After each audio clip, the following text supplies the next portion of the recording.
আসসালামু আলাইকুম। আপনারা হয়তো সবাই জানেন যে আমি ছাত্রদলের সাংগঠনিক সম্পাদক আমানুল্লাহ আমানের বিরুদ্ধে একটা মামলা করি। আর সেই মামলার প্রতিবেদন আসছে। আমি কালকে সেই প্রতিবেদনের কপিটা হাতে পাই। সেখানে পিবিআই তদন্ত কর্মকর্তা যে প্রতিবেদন দিছে সেটা সম্পূর্ণই আমার বিপক্ষে দিছে, মিথ্যা প্রতিবেদন দিছে সেটা। আর হলো যে আমি এই প্রায় ৩০ টার মতন ভিডিও রেকর্ড পেন ড্রাইভের মধ্যে করে দেই মানে তাকে, এবং আ হোয়াটসঅ্যাপে তারপরে হলো মেসেঞ্জারে যে চ্যাটিং হয় ২০২০ সালে থেকে ২১ সাল পর্যন্ত, মানে ২১ সাল, ২০ সাল, ২২, ২৩ এগুলা হয়। এগুলোও তাকে আমি স্ক্রিনশট দিয়ে প্রায় ১৫০ মতন কপি তার কাছে আমি দেই। মানে আমার এইসব যে প্রমাণগুলা তাকে আমি দেই। সে কোনো কিছুই মানে কোর্টে প্রেরণ করে নাই এগুলা। তো বুঝতেই পারছেন যে ক্ষমতা কাকে বলে? ক্ষমতা দিয়ে, টাকা দিয়ে সবকিছু করা যায়। সেটা মানে অ্যা আগে হয়তো একটু বিশ্বাস করতে কষ্ট হইছে, এখন পুরোটাই বিশ্বাস করি। আর আমার কথা হলো যে এখানে অ্যা আমি রাজনীতি নিয়ে আগেও কোনো কথা বলি নাই, এখনো কোনো কথা বলব না। কারণ আমানের সাথে যেটা হইছে সেটা আমার ব্যক্তিগত বিষয় এটা। এটারে আমানই বারবার রাজনীতির মধ্যে সেটারে টেনে আনছে। ঠিক আছে? আর আমানকে আমি ধন্যবাদ দেই যে তুমি যে স্বীকার করছো এই প্রতিবেদনের মধ্যে, যে তুমি বলছো যে তোমার সাথে আমার ৫ বৎসর ধরে মানে সুসম্পর্ক, ভালো সম্পর্ক। আর্থিকভাবে আমি তোমাকে সহযোগিতা করছি। তোমার জন্য খাবার-দাবার নিয়ে গেছি, খাবার-দাবার খাওয়াইছি। তুমি যেটা স্বীকার করছো, তুমি যে বলো নাই যে আমাকে তুমি চেনো না, তুমি কে? এর জন্য ভাই ধন্যবাদ। ঠিক আছে? আর এটা মানে এটাও তুমি বলছো যে তোমার বিকাশে যে আমি টাকা দিছি বা এরকম অনেক আম মানে ডকুমেন্ট আমার কাছে আছে। এর কারণে তুমি স্বীকার করছো যে ওর সাথে আমার সুসম্পর্ক। আর এইখানে যে আমানুল্লাহ আমান এবং আমার মানিকগঞ্জ জেলার যে ছাত্রদলের সেক্রেটারি সভাপতি, তারা যে প্রতিবেদনের মধ্যে মানে সাক্ষী দিছে যে আমি নাকি বিগত বছরগুলার মধ্যে অনেকগুলো মামলায় নাকি আমি জেল হাজতে যাই। আর সব মামলায় নাকি আমাকে সেন্ট্রালের সব সিনিয়র নেতারা আমাকে জামিন করাই আনে বা এগুলো সব বহন করে তারা। তো আমার জীবনের ১ম আমি ২০২০ সালে রাজনীতি মামলায় অ্যারেস্ট হই। আ তো তারপরে আমি আর আমার মানে রাজনীতি মামলা ছাড়া আমার বিরুদ্ধে কোনো মামলা নাই। ঠিক আছে? আর আমি জেলেও যাই নাই। আর সেখানে তারা বলে আসছে আমি নাকি বেশ কয়েকবার জেলে যাই অনৈতিক কাজের জন্য। তারপরে আমার নামে নাকি বেশ মানে অনেকগুলা মামলা। আর এখানে খালেক আর সজীব এবং আমান মানে ওরা বলে আসছে যে এই সরকার আসার পরে আমানের নাম ভাঙিয়ে নাকি আমি আমার এলাকায় মানে অনেক অনৈতিক কাজ করছি। আ কোনো ত্যাগী নেতাদের মূল্যায়ন করি নাই। এর কারণে আমাকে দল থেকে স্থগিত করছে। তো ভাই, যে তোমাদের কথাই তোমরা যেহেতু বলছো যে সেন্ট্রালের সবার সাথে আমার অনেক সুসম্পর্ক। তো সবার সাথে যদি সুসম্পর্ক আমার হয়ে থাকে, তাহলে আমি আমানের নাম ব্যবহার করে আমার এখানে আমি এ মানে এগুলা করব কিসের জন্য? অন্যান্য নেতারা তো ছিল। আর আমান তো সিনিয়র পারসন না। ও ছাত্র দলের নেতা ও। ঠিক আছে? আর আমি এমন কোনো কাজ আমি করি নাই যে কারো নাম ভাঙ্গাইয়া আমার এখানে এইসব কাজ করতে হবে। এর কোনো প্রমাণ তোমরা দিতে পারছো? কোনো প্রমাণ তোমরা দিতে পারো নাই। ঠিক আছে? আমার নামে মামলা হইছে কয়টা? প্রমাণ দাও যে আমার নামে কয়টা মামলা হইছে? আমি কয়বার জেলে গেছি?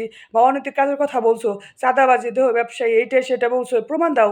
দিতে পারছো প্রমাণ? দিতে পারো নাই ভাই। দিতে পারো নাই। আর ইনশাআল্লাহ পারবাও না। কারণ আমি এইসব কোনো কাজ আমি করি নাই। আল্লাহ পরে একজন আছে। তোমরা ভাই কি ভাই কিসের রাজনীতি করো তোমরা? তোমরা তো মানিকগঞ্জের। আমি তো রিতাপার সাথে রাজনীতি করছি। আমি তো ঢাকাতে সেন্ট্রালের কোনো নেত্রী না। আমি তো তোমাদের বোনের মতনই। এই সজীব এই খালেকের সাথে কি আমার কোনো দ্বন্দ্ব ছিল?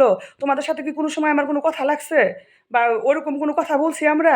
তোমরা কিসের জন্য যে আমার পার্সোনাল বিষয়ে আমানের কথা মতন আ তোমরা এই ছাত্রদলের আমার এলাকার কিছু ছেলে আছে, তোমরা ২ জনে মিলে আমার নামে বিভিন্নভাবে মিথ্যাচার, অপপ্রচার চালায় যাইতেছো, বাজে কথা বলতেছো ভাই। আল্লাহ বড় একজন আছে, আল্লাহ এর বিচার করবে। আজকে তোমরা আমানের জন্য তোমাদের ক্ষমতা আছে, তোমরা প্রভাবশালী বড় নেতা। ঠিক আছে? আমার উপরে আল্লাহ আছে। ঠিক আল্লাহ একদিন এর বিচার করবে। শেখ হাসিনা কিন্তু কখনো ভাবে নাই যে বিতাড়িত হইয়া ২০২৪ সালে সে বাংলাদেশ ত্যাগ করবে। সেও কিন্তু গেছে। তার এত ক্ষমতা ছিল, এত টাকা পয়সা ছিল। সেও কিন্তু চইলা গেছে ভাই। তোমরা মনে রাখো তোমাদের এই ক্ষমতা, এই আমান তোমাদের থাকবে না। এই আমানেরও ক্ষমতা সারা জীবন থাকবে না। উপরে আল্লাহ একজন আছে। ঠিক আছে? আমি আল্লাহর কাছে বিচার দিলাম। আমি জানি যে এ মামলা করছে এগুলো সব ভুয়া। এগুলা কিছুই মানে টাকার কাছে, ক্ষমতার কাছে এগুলো সব মিথ্যা হয়ে যাবে। তো আমার কথা ঠিকই। ঠিক আছে? এই মানে তোমাদের ভয়ে এই কোনো সাংবাদিক আমার নিয়ে একটা রিপোর্ট করতে সাহস পায় নাই। তারপরে প্রশাসন মানে কোনো মামলা নেয় নাই। তারপরে কি? মানে এই এত, এত তাতে কি মানে আমার ভাবছো যে আমি শেষ হয়ে গেছি। আমার ভাই বিন্দু পরিমাণ কষ্ট আমার হয় নাই বা আমার লাগেও নাই। কারণ কি জানো? যে আমি কোনো আ অন্যায় করি নাই আমি। আমি সত্যের জন্য লড়াই করতেছি। আমি সত্যের জন্য মানে লড়তেছি। কোনো একটা উকিল আমি পাই নাই। আমি কোনো উকিল পাইতেছি না যে আমার একটা যে দাঁড়াবে, কথা বলবে, সত্যটা বলবে, কোনো একটা উকিল নাই তোমাদের ভয়ে। ঠিক আছে? তোমাদের ভয় করে মানুষ আর আমি ভয় করি আল্লাহরে। আমি কাউরে ভয় করি না। মরার পরও আমিও করি না। তোমরা যদি ভাই পারতা, এই যে সজীব, আমান, খালেক, তোমরা যদি ভাই পারতা, তাহলে কবেই আমার আর ২ মাস আগে আমারে এই যে গুম কইরা মেরে গুম করে ফেলতা। কিন্তু তোমরা সেটা পারো নাই কিসের জন্য? এই ঘটনাটা সারা বাংলাদেশের লোক জানে। এর কারণে পারো নাই। তোমরা এটাও পারতা।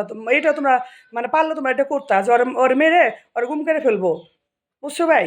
আর এখানে যারা সাক্ষী মানছো তোমরা, এই শাহিনকা, এই সজীব, এই সুজন, ওয়াসিম, ওরা প্রত্যেকটা লোক ছাত্র দলের। আমি যাদের সাক্ষী মানছি, ও তোমাদের ভয়ে ওরা সাক্ষী দেয় নাই কে? আর তুমি ওদেরকে ডাকাই নিয়ে সাক্ষী দেওয়া হইছো, মিথ্যা সাক্ষী দেওয়া হইছো যে আমি এলাকার মধ্যে এগুলো, এগুলো করি, এর কারণে আমার পদ থেকে স্থগিত করছে। আর আমানের কাছে নাকি আমি বলছি যে, এই তুই আমার পদ ফিরিয়ে দে। আর পদ ফিরিয়ে দেয় নাই দেখে নাকি আমি ওর নামে ধর্ষণ মামলা করছি। ভাই মামলা করা এতই সোজা? একজনের নামে মনে চাইলে ধর্ষণ মামলা করে ফেললাম। আর সিনিয়র আমার যেহেতু এত সিনিয়র নেতাদের সাথে ভালো সম্পর্ক, তাহলে আমি আমি আমি জিজ্ঞেস করতো সেন্ট্রালের বাংলাদেশের মধ্যে কোনো বিএনপির নেতা বলতে পারবে যে আমার পদ পদবীর সম্বন্ধে তাদের সাথে আমি কথা বলছি যে আমার পদ ফিরিয়ে দেন? এটা বলছি?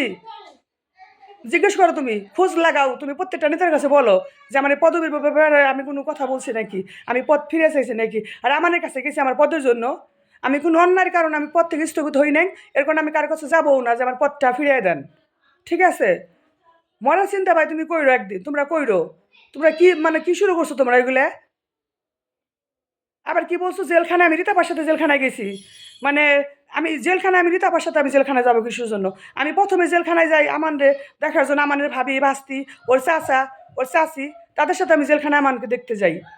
আর রীতাপা আমার মাধ্যমে টাকা পাঠাবে কিসের জন্য? রীতাপা তো টাকা পাঠাইছে এই রীতাপার পিএস রেজা ভাইয়ের মাধ্যমে টাকা পাঠাইছে। আমি শুধু রীতাপাকে বলছিলাম যে আমানরে একটু সহযোগিতা করুন। এর কারণে রীতাপা টাকা দিছে রেজা ভাইয়ের মাধ্যমে। আর এইখানে প্রতিবেদনের মধ্যে লেখছে যে রীতাপা নাকি আমাকে নিয়ে আমানরে দেখতে যায় কেরানীগঞ্জ কারাগারে। মিথ্যা বলার তো একটা লিমিট থাকে মানুষের। কোনো প্রমাণ দিতে পারবা এগুলার? কোনো প্রমাণ নাই। হ্যাঁ, মামলা তোমরা শেষ করে দিলা। মামলা শেষ হয়ে গেল। হ্যাঁ, হলো, তাতে কি হইছে?